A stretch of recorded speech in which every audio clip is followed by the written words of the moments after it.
before I begin this session recap proper, I just want to announce that I have got myself a Scanlan Enter the Meatman t-shirt because of the Legends of Vox Machina Amazon Prime series starting up very soon. Very eager to see it. I don't think I'll be seeing it as soon as it comes out, though. I think I'll be waiting a while because I've still got Campaign 2 to do, and I'm a few episodes behind on Campaign 3 as well. So it's just about trying to find the right content to listen to in the background while I rather find the right game to play while listening to that in the background. So yeah, I'm done with Call of Duty Vanguard for the time being. So yeah. Okay, so last session we had arrived at Thundertree. We had encountered twig blights and zombies before being called into Rydoth's house. I say house, like dilapidated, ruined building, essentially.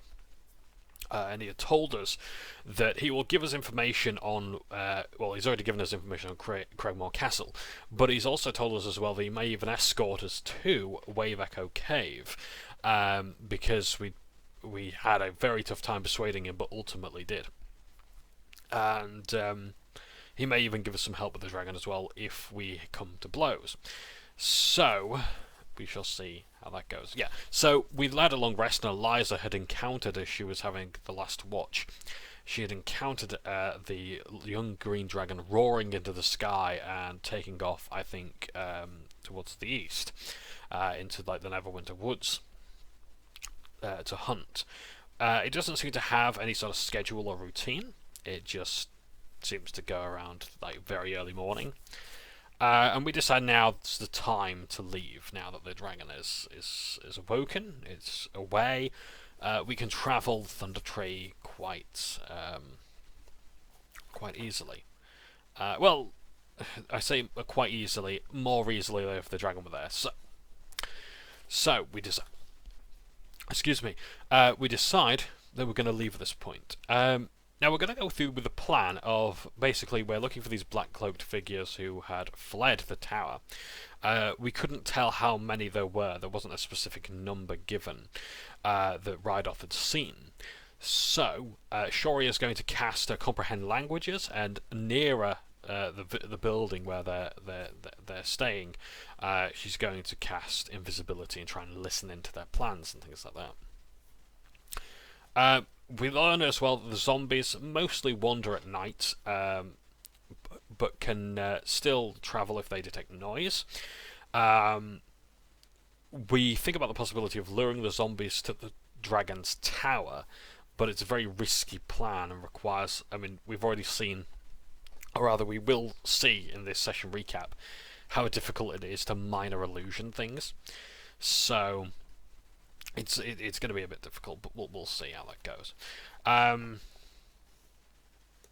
Rydoth gives us instructions on how to reach this building to the southeast without attracting twig blights and zombies.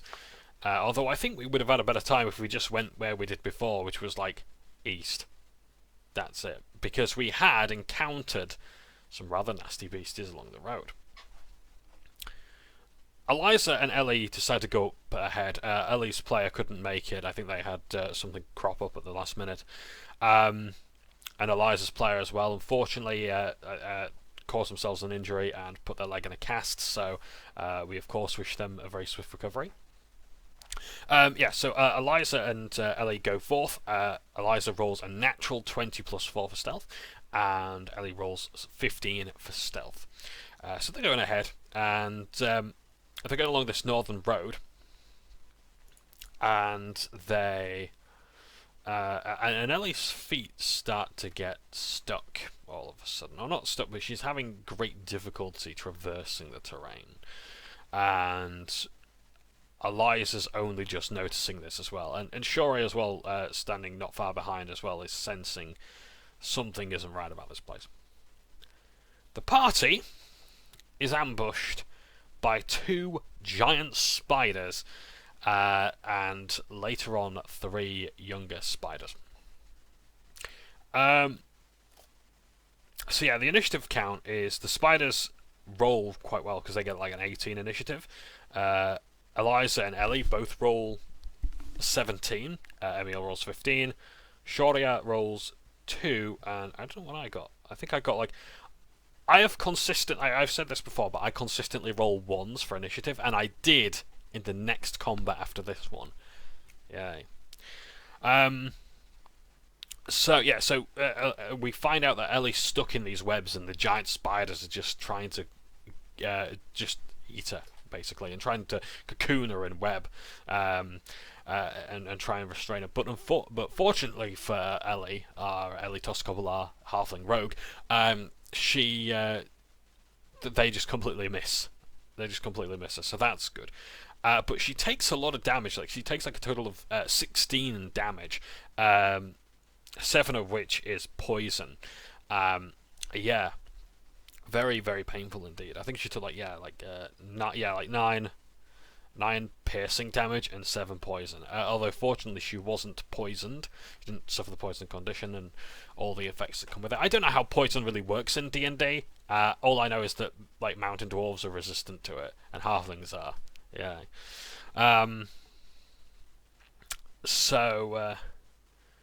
Yeah. Oh yes, Emil rolled and actually hit something for once. Rolled a 22, 18 plus 4 to hit. Congratulations, Emil, with his warhammer as well. Yeah, little spiders join the fray as the giant spider emits a shriek, the remaining one, because the party was quick to dispatch this other giant spider. And yeah, the 2 of the 3 little ones just go down instantly. I've since used a healing potion to heal Ellie to full HP, so 2d4 plus 2. Our DM house rules it as if you administer a potion to someone as an action, you just give them the full amount, so kind of sucks being a cleric of the grave right now. After the combat, Eliza sees a humanoid wandering aimlessly, as we're on this sort of northern road, just beneath the tower in the north.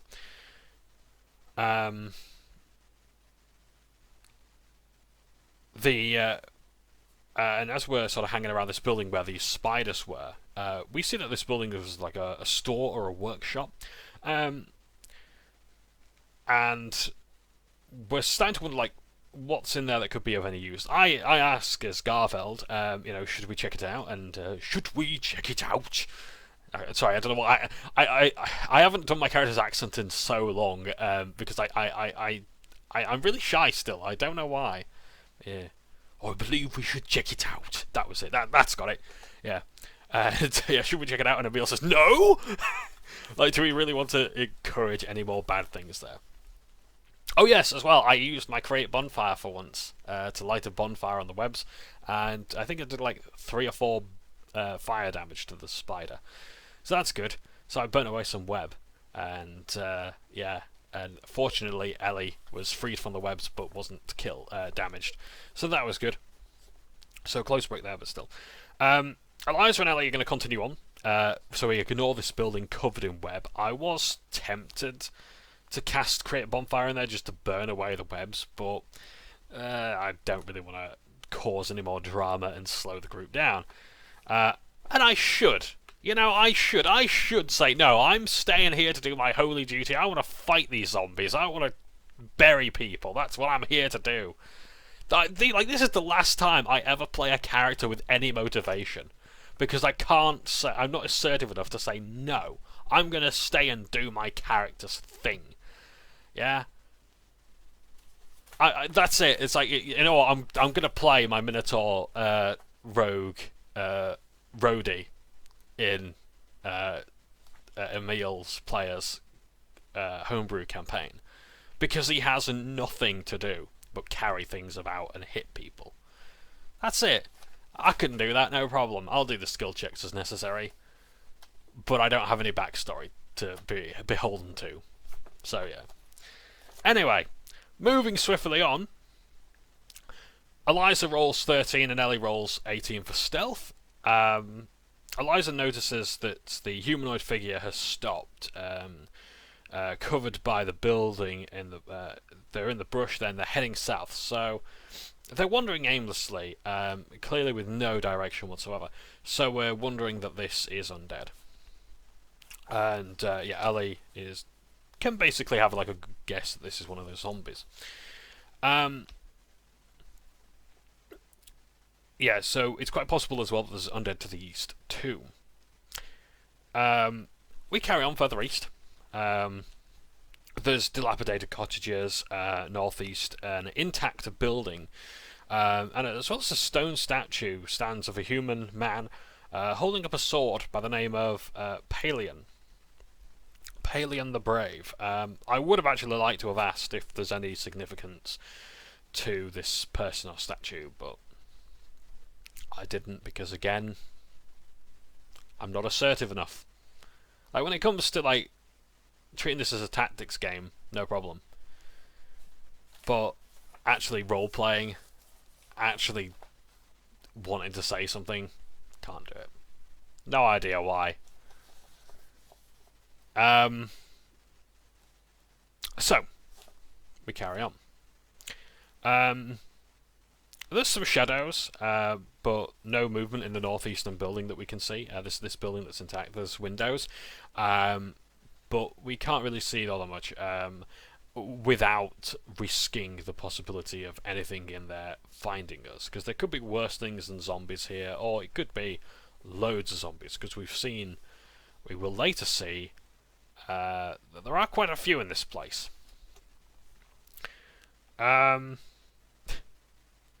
Emil lightly fouls himself, when Eliza swaps places with Areko.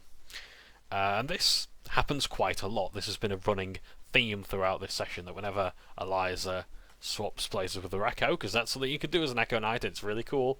Yeah, Emil's just sort of been jumping out of his skin. Emil inspects the building with his divine sense. Again, Eyes of the Grave, just... Why am I playing a Grave Cleric? Why? Yeah. And yes, he does indeed sense undead in the building, because paladins can do that. We wonder if Rydoth is in league with the Black Spider. I had wondered if we had slain the Black Spider, given that we've just slain some spiders that may or may not have been black. Or other shades of... Yeah, other shades. Who knows? Grey, ashen spiders. Obsidian spiders. Who knows?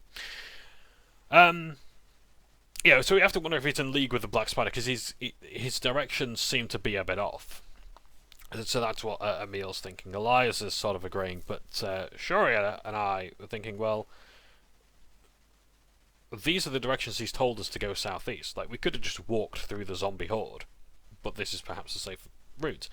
And it's, again, I think there's like, even if Rydoth is against us or whatever, he's prevented us from dying to the twig blights. Like, if he wanted us to be killed, I'm sure he would have just sent us the way we did before in the previous session, where we cleared out the building of twig blights and came across a massive zombie horde or whatever. So, we're now asked to roll stealth. I rolled 2. No consequences for that I know of yet. Emil rolls 9.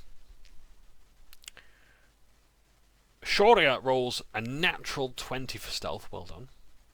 And Ellie rolls 25. And I don't know what I got for Eliza. I don't think I wrote Eliza's down. So, Ellie points... so we carry on, eventually. We walk past the statue, and Ellie Toscobble points out an intact building towards the southeast. And we're thinking, surely this is the one that that our black-cloaked friends are living in. And so we start planning to enter. Shoria casts her invisibility and is now creeping towards the building, and she's seeing someone dead, so she creeps around to the west and south of the building.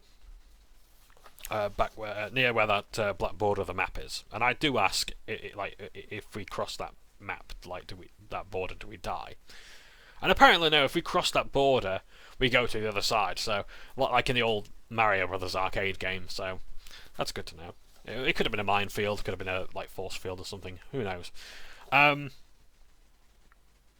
So anyway, she can't hear much through the stones, so she's travelling closer to the building and the windows, which are shuttered. The doors are shut, the windows are shuttered.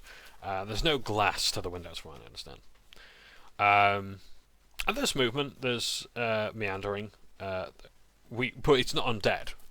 It's too even. The pace is too even for it to be a zombie-ish. So Shoria with a 7 perception, she can hear the faint patterned thudding, possibly pacing. She can probably tell. It's a good guess that whatever's in here is humanoid of a sort.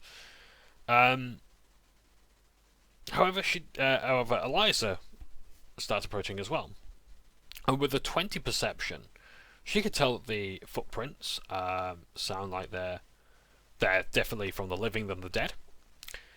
And she hears talking as well. Conversation along the lines of, "What are we going to do about this dragon?" Another voice says, "He's already ate David. He'll come after us." And then the original voice says, "We're not strong enough to kill it on our own. We can't do anything until we can't go anywhere until we do." So, these figures who ran from the tower, we're now starting to guess that they're dragon hunters of a sort.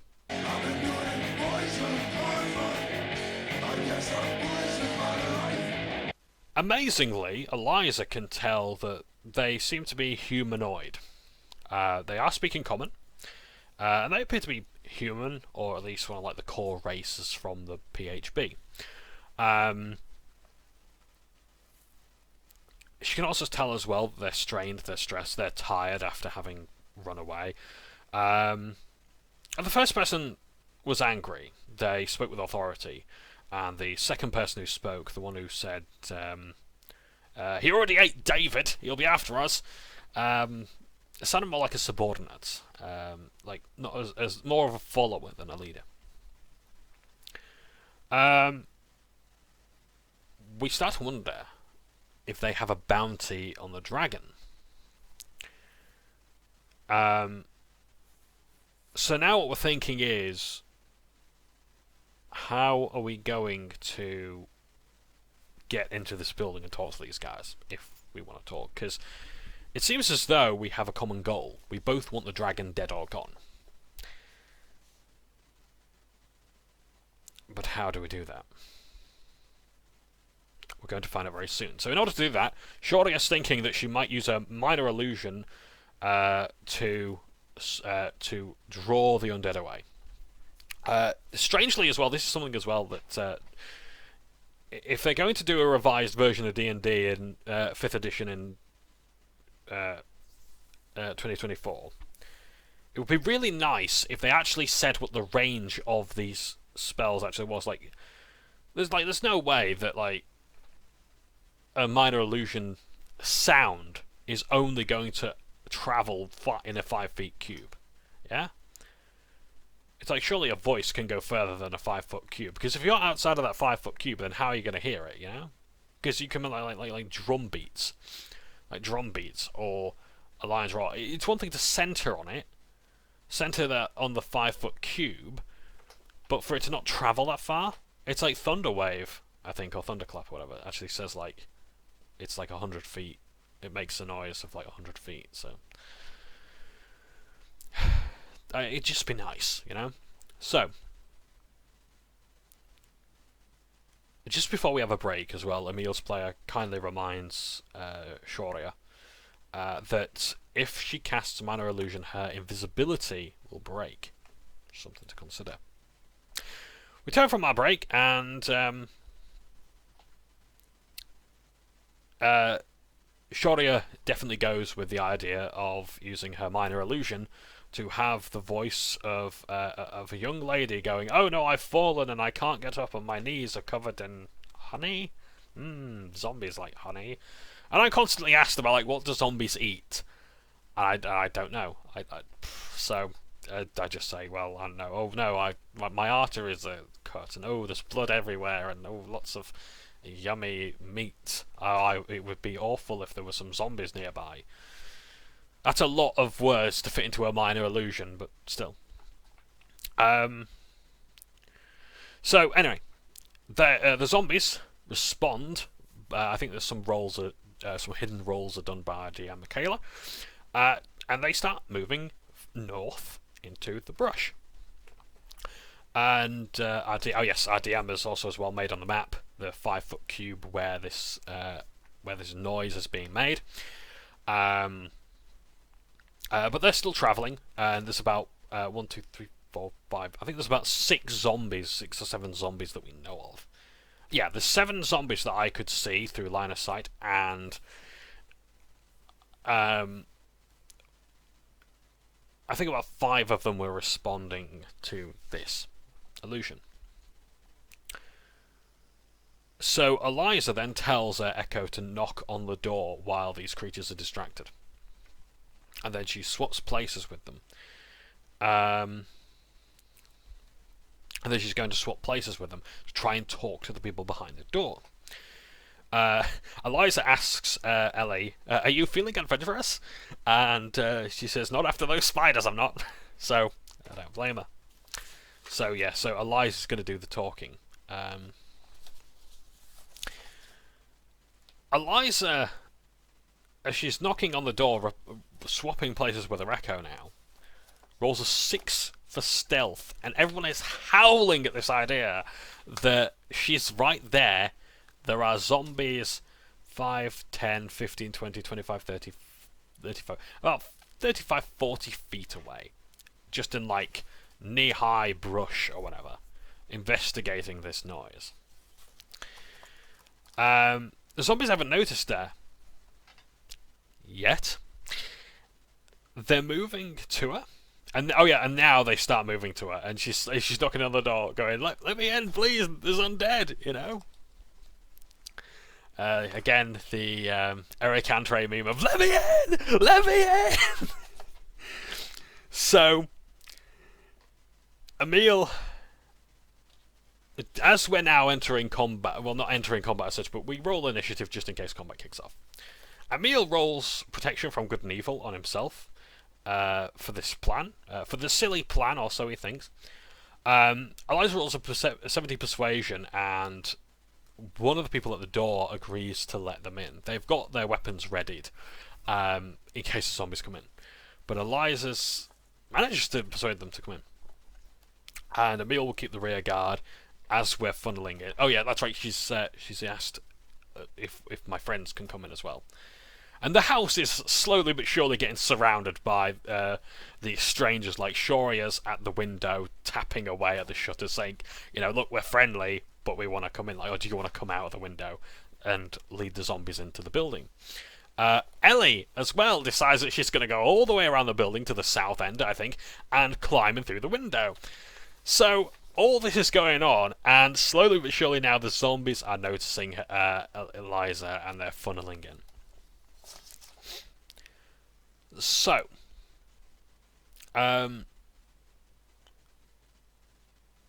where are we now? Right, so we roll initiative anyway. Ellie rolls 21, Shoria 18, Emil 14, Eliza 13, new friends roll 3 and 14, and I roll a 1. Because, I'm not going to say that D&D Beyond hates me, but it hates my initiative rolls. It doesn't like me being... And you know what? It's not so bad. I'm the cleric, so I get to see everyone take damage, and then I get to perform triage. I get to see who gets what medical attention. And if you're not dead, you don't get any. That's being economical. That's what being a cleric of the grave brings. Yeah. But it doesn't help this time, because I've got Turn Undead and I can't use it. So, more on Turn Undead very, very soon. I apologise I'm shouting so much. I'm getting really into this one, because to say I don't do a whole lot, I love being here and just seeing all this stuff go on, even if I don't get to do anything. So Shoria taps on the window and asks if you want to come out or we go in. One of them is, I think that says angered. Oh yeah, and rolls his eyes at someone else. One of them, one of them takes out the scimitar and readies an attack from the zombies come in. Emil charges the one that he can see, and combat now begins. So Emil's taking out this, going after this zombie that's in front of the door now, and it's trying to flail at him, and I think it succeeds in getting a very simple attack in. Doesn't do a lot of damage, but it still rolls quite high to hit. And even with disadvantage, it rolls 20 and 21. I didn't need to have that written down because I remember it. And that was disgraceful. So D&D Beyond also doesn't like Emil. So now, as this is going on, he's trying to get everybody indoors and to funnel me in. I'm running into the middle of the road. Oh yeah, one of the zombies looks like Gene Simmons. Sorry, I'm just looking through. Gene Simmons, as I put here. I'm just sliding through the pictures now. And I saw that. Yes, so I run into the middle of the road. And I then cast Turn Undead when it's eventually my turn, because everyone's just trying to focus on moving inside. Not really a whole lot of combat going on, as the zombies are shambling forward. And, I managed to turn 3 zombies. Moving swiftly on from that rather aggravated point that I'm probably going to have to omit. Shoria's player was asking, well, when you turn undead, what do you turn them into? What do you turn them into? And we have to explain that it's not turning them into paste, wallpaper paste. It's turning them away from me. Yeah, rebuke undead and things like that. But I didn't really understand what that meant in the Elder Scrolls Oblivion, because it's not just turn undead. The more powerful the spell is, the more names they have.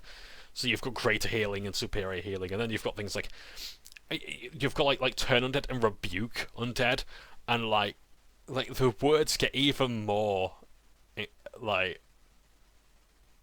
just more awesome, you know. So turn undead. We're not trying to turn them into anything. We're not trying to turn them into butterflies or anything like that, although that would be kind of cool. But no, just turn them away. That works. So we turn them away, and 3 of the 3 of the 5 zombies start running away now. They're running towards the southwest, and we're funneling into the building slowly, but not before. I tell Emil that he's going to have to persuade me to not perform my divine duty. And he rolls in at 20 plus 4. I do say that DC is 70, but you know what? He's a good player and a great DM. I'm going to say, fine, I'll lower the DC, because he rolled a natural 20 as well, fine. So I decided instead I'm just going to use Word of Radiance, and I hit one of the zombies, and I enter the building. And I think they do actually manage to hit me as I'm trying to run away. Anyway. I take 5 damage as I run away. So, we're now in this building with these Dragon Slayer type people, so we think. And they're wondering who we are and what we're doing here. We explain about a druid, and they're like, "What druid?" No, we're not after we're not trying to kill a druid. We're trying to kill a dragon, and much confusion to be had there. They're concerned about the undead, but their more pressing problem is this dragon who has slain one of their friends, and the only way they can actually leave this place, because they are being monitored, is they are essentially only allowed to live because of an artifact that this dragon can smell in Thundertree. It reeks of magical energy. But they and if they bring this artifact, they'll be allowed to live. It's only because that they've agreed to do this, because their friend David was killed and presumably eaten by this dragon. And so if they give it the artifact, it might allow them to live. It might not. And we don't know if these guys are in league with the dragon or anything like that. We don't know if they, if the dragon's going to turn on them or anything like that. They don't trust us, and we don't particularly trust them. 10 or 9, I can't remember the maths exactly, but versus 1 dragon seems like we've got pretty good odds. Eliza's doing an insight check to see if these guys are on the level. With a 13 insight, they're talking fast, they're panicked, they're wary, but otherwise they seem fine. Like they're not gonna kill us right here and now. Like if they were, they would debate it amongst themselves. I tried to discern any significance about their cloaks or their robes. I don't know if it's attributed to Bane in any way. My god's nemesis. One of his 3 nemesis. Nemesis.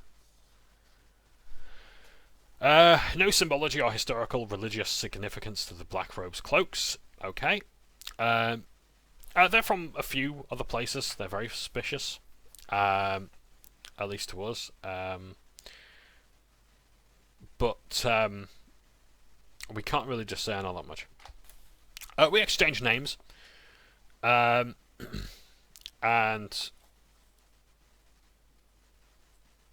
they tell us their names are, because I only wrote down a few of them, I'm afraid. And this is quite late into the session as well. There are Marcy and Marcus. They are twins. Marcus's name is stitched into his underwear. There's Arlen and Damien, I believe, as well. Oh, and their leader is called Favric as well. Much confusion over Favric's spelling and pronunciation. So we've called him Favric Conditioner. They all look human. Emil says his name, and Shoria jokingly suggests Bob, Sue, Jane, etc., etc. And then we tell them. We perform another insight check. Shoria rolls a 19, Emil rolls a 21. They are clearly untrusting. They don't want us to work together, but it may be necessary to kill the dragon. 10 versus 1. Decent odds. Bear in mind this isn't 10 player characters. This is 5 player characters and 5 NPCs or whatever. So yeah, another insight check much later. I'm gonna admit I was just droning off, like my ADD was going mental at this point. So I probably missed a load of information at this point, and that was wrong of me, you know. But I do appreciate Emil asking like my opinion on things, and post game as well. Shoria's player as well was asking about my character's motivations and things like that. So that was good. So with a 17 insight check, Emil asks. So Emil finds that there's some excitement to fight the dragon upon proposing the idea that we all take it on, but he's unsure, and I think he and perhaps Shoria are the only ones that are a bit concerned about fighting it. My opinion on fighting the dragon is, in a way, I want to, but honestly, just like Garveld's motivation is like he would want to join the fight against the dragon, which goes against his tenets as throwing your life away, but also as well that he kind of has to be right about adventurers being idiots. He's buried enough of them in Neverwinter's crypts that he knows that they're gonna die to a foolish means. Might as well be there in person to see it happen, right? So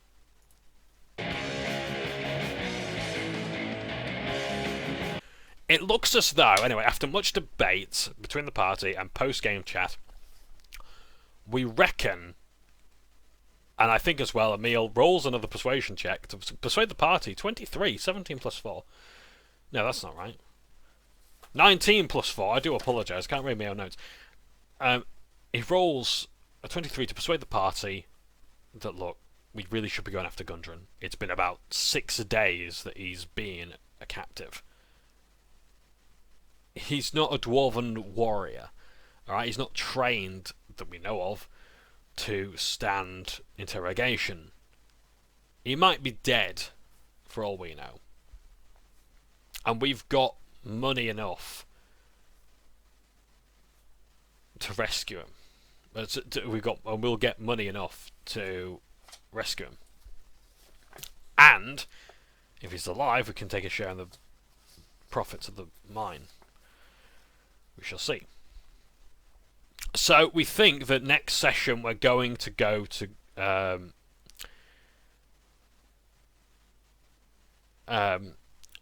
Craigmore Castle because Eliza says she feels bad for getting Gundren. We wonder now if Rydoth can look after these guys if we explain to him what's going on. So that might be off camera, like between sessions. And perhaps even look after the horses and the cart as well, just while we deal with Craigmore Castle. Because the dragon is not an orc. Yeah, we've had our asses handed to us by zombies and bundles of sticks. Can we really go up against the dragon yet? Even 10 to 1.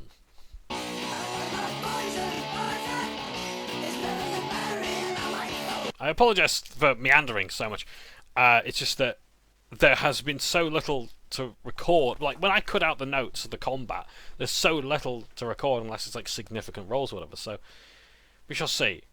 Perhaps we'll go to Craigmore Castle. Perhaps we'll actually take on this dragon. I think we're going to go to Craigmore, so if we do and we survive, we get to level 4, we might have a fighting chance against this dragon. But these guys might be dead by then. See, this is what happens when you got that video game mindset of like, I want to do all the side quests. I don't like missing content. So, I don't know, we'll see. We'll see. Yeah, so thank you ever so much for watching, take care, and yes, thank you for watching the worst session recap I've ever done. But it has been rather insightful as to who I am, and the bad habits that I have, for wanting to essentially be good at the game, and have my fun with it, so yeah.